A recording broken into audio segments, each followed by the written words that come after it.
Dobro, idemo. 5, 6, 7, ajmo. 1, 2, 3, 4, 5, 6, 7 i 8. 1, 2, 3, ajmo. 1, 2, 3, 4, 5, 6, 7, 8. Evo, ajmo. 1, 2, 3, 4. Gledaj, Papa! Još jednom! Pazi, ovo super je! Da vidim, ajde. Wow! Ej, ovo je bilo super. Genijalno ti ide. Odlično! Hoćeš da probamo još? Znam jedan pre dobar. Ne, ja više ne mogu, Simon. Jako sam gladna, stvarno. Možemo nešto pojesti tu u Jumpin' Rolleru. A što kažeš da umjesto toga odemo na jedno predobro mjesto? Može, idemo. Je li daleko ili? Ne, blizu je. Bok, Luna. Što ima, kako ste? Imam vijest koja će te oduševiti. Prijavio sam se na natjecanje.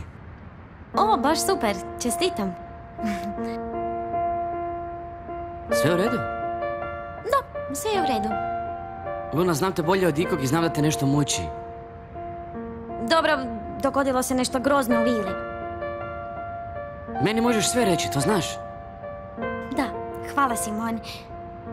Je li problem ako odgodimo večeru za drugi dan? Ne, nikako. I Luna, uvijek mi se možeš obratiti ako me trebaš.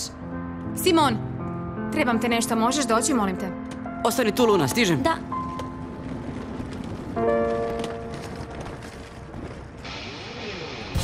Slušaj, Luna, ne znam što se događa između vas, ali bolje ti je da se makneš od Simona, jasno?